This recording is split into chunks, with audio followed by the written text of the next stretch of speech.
Perhaps one of the highlights of the Rosh Hashanah Yom Kippur davening is Unasana Tokef. At the conclusion of this piyut, we say, this is source 1, Utshuva, Utfila, Utstaka, Mavirim, et Roa Hagzeira. Although we understand that difficult things may happen, and we've enumerated who's going to live this year, who's going to die, who by sword, who by fire, who by water, and we have this terrible, terrible sense of almost impending doom, this statement seems to give us a certain perspective, that there is hope on Mavirim et Roa Hagzeira. It's not as if it's totally out of our control. Teshuva, Tefillah, and Tzedakah have the ability to annul the evil decree. This idea that Teshuva, Tefillah, and Tzedakah, repentance, prayer, and charity, can remove the evil decree, it's based on, in source number 2, the Medrash in Breshit Rabbah. The Medrash notes that there's a pasuk in Divrei Yamim, which says, "Vayichneu ami, v'nichneu ami asher nikra shmi aleihem." V'yitpalalu, that Klal Yisrael can have hachana, they can humble themselves. V'yitpalu, they can daven. V'yivakshu panai, this is Tzedakah, and there's a verse to support it, as well as the end of the pasuk, V'yashuvu midarkam hara'ah, they can do tshuva.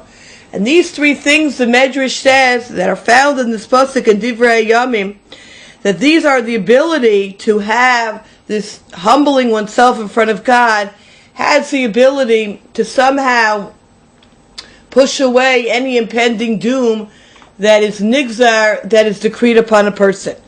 And the Rambam, in fact, codifies this in halacha, where he notes in Hilchos Teshuva, Perak Bey, it's halacha Dalet, midarkei Teshuva, as part of the Teshuva process, liot hashav soek tamid lifnei Hashem, that a person should be calling out in front of Hashem, bebechi ubetachnuni, with imploring God, with crying, with pleading, v'oseh tzedakah kefi kocho, and to give charity according to one's ability, umitrachek harbei min hadavar shechatah bo, and one should distance oneself from that which one has sinned, umishaneh shmo, and change one name as if I'm a different person, umishaneh ma'asav kulam l'tova v'l'derech yishara, and you be able to straighten out your ways to the proper way.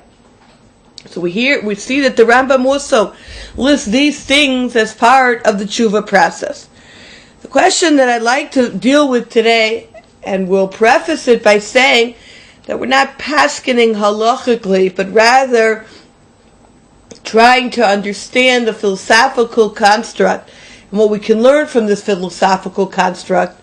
And that is the question that Kriya Moed Rav Moshe Rice asks, and I think it's a very, very intriguing question. It's a question that I don't know if we've ever thought about. We're so used to saying Utshuva, Tefillah, Tzedakah, Maviru, Roa Hagzeira, that in our minds one needs all three to ward off the evil decree.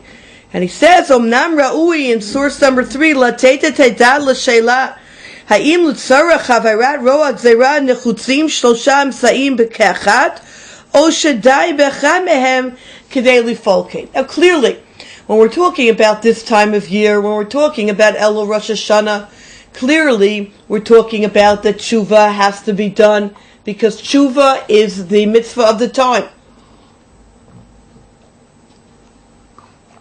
But in general, the question that we can ask ourselves is, aside from tshuva now, but also all year, if God forbid a person gets sick, or there's some type of gzeira on a person loses their job, whatever it is it necessary to have tshuva, tefillah, and tzedakah?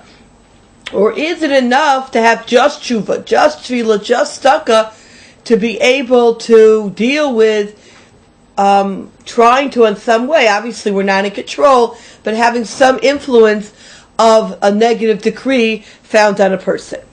And I'd like to try to take a look in Mirz Hashem today on 3 different levels of whether we need all 3 or just some of them would be sufficient.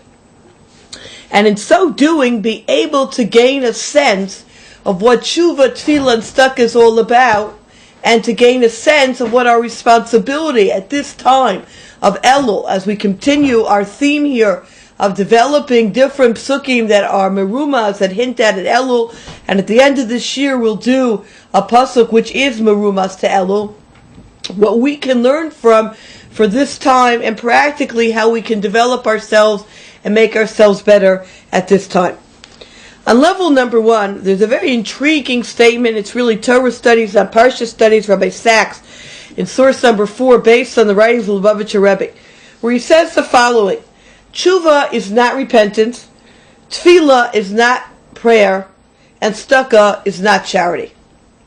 So obviously we have to ask ourselves, hold on a second,